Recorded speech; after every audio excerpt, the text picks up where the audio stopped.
Every one of us is tasked with bringing the world to perfection. This week's Parsha reveals a secret to help us do just that. Parashah Tetzei is a Parsha full of mitzvot, 74, more than any other Parsha in the entire Torah. There are two I want to take a closer look at. First, we read, "If along the road you chance upon a bird's nest in any tree or on the ground, with fledglings or eggs, and the mother sitting over the fledglings or on the eggs, do not take the mother together with her young. Let the mother go and take only the young, in order that you may fare well and have a long life." Then, a few verses later, we read about the mitzvah of tzitzit, which we've seen several times already. "You shall make tzitzit on the four corners of your garments." Two very different mitzvot, but they have one thing in common. Allow me to nerd out for a second and put these mitzvot in terms of Boolean logic. Both of these are what we call implications, or conditional statements. If A, then B. If certain conditions are met, then you must perform the following. The interesting thing about conditional statements is that if these conditions are not met, you're under no obligation to do anything.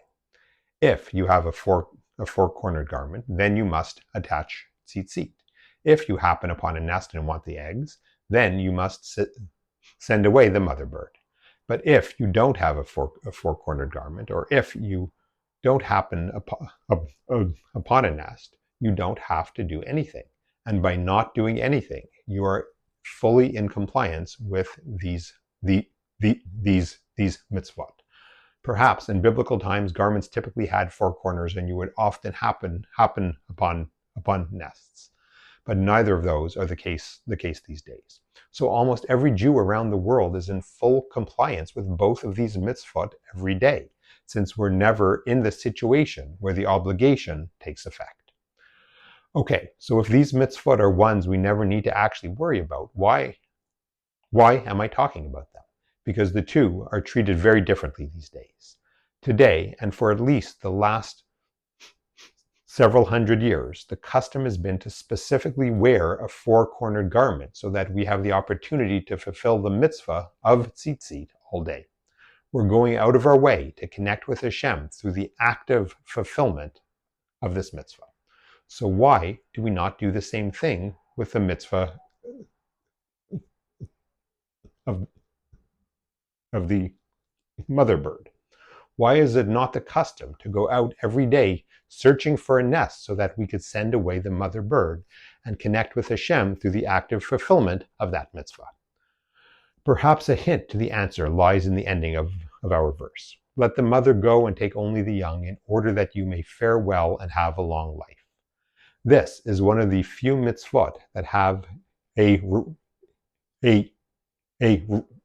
reward specified, the reward of prosperity and a long life.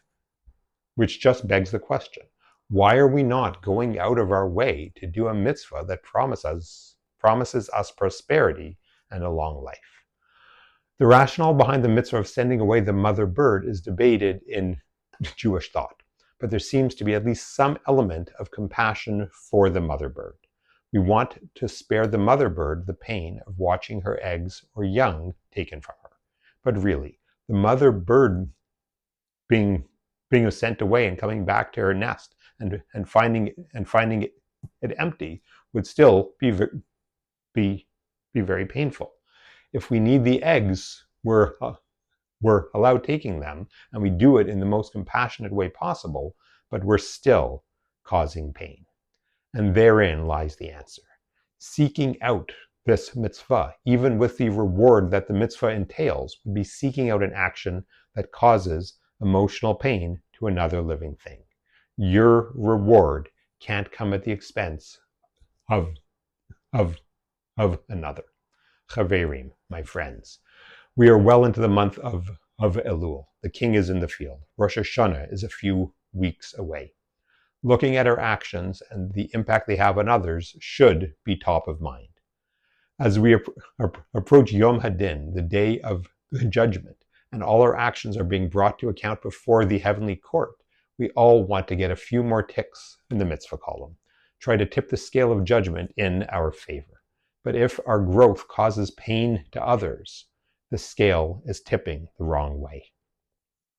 Let's use Elul. Let's use these final weeks before Rosh Hashanah not only to commit to performing new mitzvot, but to examine all of our behavior and eliminate any actions that are causing pain to others. How much more perfect would the world be if everyone would commit to performing that action?